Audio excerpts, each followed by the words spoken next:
Friends, welcome to Hariom consultants. Hope everything is fine at your and.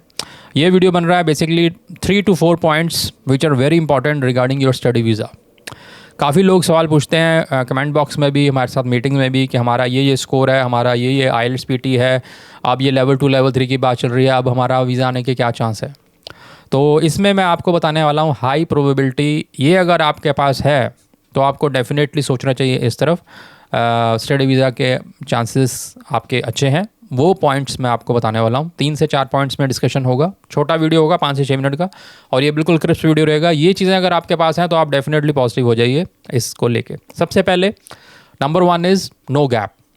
जी, अगर आपके profile में कोई गैप नहीं है, जैसे आप फ्रेश पास आउट हो, जैसे अब 25 चल रहा है, 25 में आप पास आउट हैं, तो that is a green signal.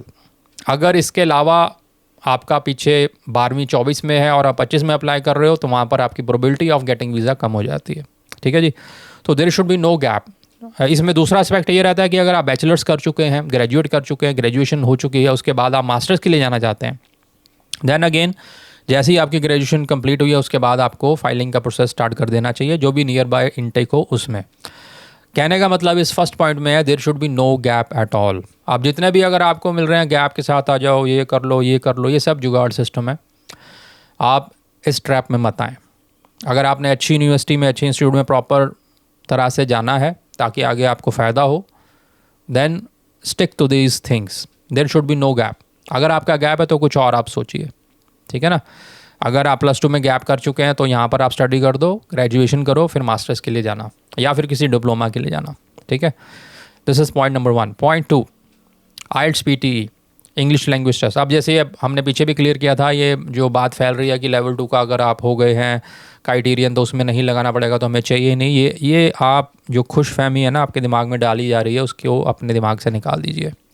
IELTS PTE 100% वो मांगेंगे। भले ही आप लिस्ट ऑफ डॉक्यूमेंट्स उस टाइम पे नहीं है, पर वहाँ पर डिस्क्लेमर भी है, हमने पिछले भी आपको शेयर किया था, तो वो मांगेंगे, डेफिनेटली मांगेंगे। तो जितना अच्छा आप स्कोर ले पाएँ, ओवरऑल 6 बैंड्स इन IELTS चाहिए और 60 से अबव आपका VTE का स्कोर चाहिए। ठीक है। तो इस क्राइटेरिया, ये थ्रेशोल्ड है, बिल्कुल मिनिमम इतना होना चाहिए, इसके ऊपर ही आपको जाना है। Higher the better. तो जितना अच्छा आप स्कोर कर पाएँ, और अगर आपका स्कोर अच्छा है, आप फ्रेशर हैं, then again the green signal. तो ये दूसरा पॉइंटर है जिसमें अगर आपका इंग्लिश एबिलिटी अच्छी है, definitely you can get into this Australia within good institute and good to go. And last is funds. अब यहाँ पर भी बात बहुत फैली है कि फंड्स नहीं चाहिए, फंड नहीं चाहिए, फंड चाहिए। फ्रेंड्स, ऑस्ट्रेलिया जा रहे हो आप, ऑस्ट्रेलियन एजुकेशन आप ले रहे हैं, यूनिवर्सिटीज़ की कुछ डिमांड है, जो उनके क्राइटेरियाज़ हैं फुलफिल, जितनी उनकी फ़ीस है ऑलमोस्ट उतनी ही आपके पास फ़ंड्स भी होने चाहिए। तो there should be no problem with regard to funding. अब फंडिंग में किस तरह से होता है, कई कहते हैं हम डलवा लेंगे कहीं से, दोस्त वो से, वो नहीं चलता। जेन्युइन फंड्स अगर आपके अपने हैं, आपके पेरेंट्स कमा रहे हैं, उनका ITR अच्छा है, उनके फंड्स पड़े हुए हैं, PF में पड़े हैं या जहाँ भी पड़े हैं, दैट इज़ गुड। किसी और का आप लगा रहे हो वो नहीं चलेगा। नंबर 2, अगर आपका इस तरह से सीन नहीं बन रहा है, पेरेंट्स के पास ऐसी एबिलिटी नहीं है, then education loan is the good criteria. ठीक है। तो एजुकेशन लोन लेके आप फंडिंग को दिखा सकते हैं। पर ये जो फंडिंग वाला फंडा है वो बाद में आना है। पहले आपने ऑफर लेटर लेना है, COE लेना है, उसके बाद की चीज़ है। COE मतलब जिस टाइम पे आप CO की स्टेज पे आएंगे, आपको फ़ीस जमा करानी है, तब फंडिंग के बारे में सोचना है। बट ये प्लान ज़रूर करना है। अगर फंडिंग में इशू है, then that is a red signal. Green signal तभी माना जाएगा तब आपके पास फंडिंग की कोई प्रॉब्लम नहीं है। राइट। ये 3 पॉइंटर्स हैं जिसके बेसिस पे आप डेफिनेटली अब आपको पता लग जाएगा कि क्या आपका चांस है। चौथा जो इन सब के बाद है, last pointer is your academics. कितना आपका स्कोर है।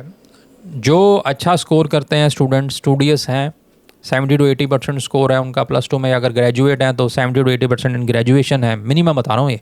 जितना अगर हायर एंड पे जाओगे उतना अच्छा है, उतना बढ़िया ग्रीन सिग्नल है। और अगर आप 60 से नीचे परसेंटेज में हो, 50s में हो, then that is a red. Right.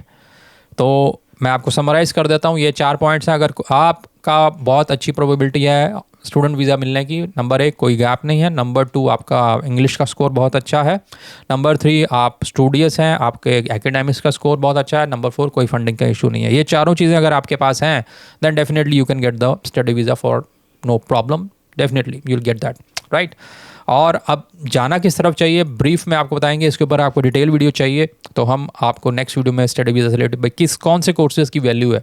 देखिए फ्रेंड्स, थ्योरेटिकल कोर्सेज़ का कोई वैल्यू नहीं है आज की डेट में, चाहे आप यहाँ कर रहे हैं चाहे आप ऑस्ट्रेलिया में कर रहे हैं। बहुत लोग आपको मिलेंगे कि आप थ्योरेटिकल नॉलेज लीजिए, MBA कीजिए, ये कीजिए, वो फलाना ढिमकाना, no value at all. Technical courses का ही वैल्यू है। टेक्निकल मीन्स जो आपको कोई स्किल सिखाते हैं। एक छोटा एग्जांपल दे रहा हूँ, कंस्ट्रक्शन इंडस्ट्री की बहुत डिमांड है, इससे रिलेटेड जितने भी कोर्सेज हैं सब आपको PR दिलवाएंगे। तो ये शॉर्ट में आपको मैंने थोड़ा इंडिकेशन दी है, इसके ऊपर आप डिटेल वीडियो चाहते हैं तो प्लीज़ कमेंट बॉक्स में अभी लिखिए। लाइक शेयर सब्सक्राइब जरूर कीजिए ताकि आपको ट्रांसपेरेंसी पता लगे किस तरह से मूव होना है if you want to move via study visa pathway. तो होप आपको वीडियो अच्छा लगा, लाइक शेयर सब्सक्राइब जरूर करें। And if you want to discuss your case with us, book a slot. Number flash हो रहा है, हमारी वेबसाइट फ्लैश हो रही है, book a slot and I will discuss personally with you what are the prospects, what are the best pathways for you. Thank you very much. Bye bye.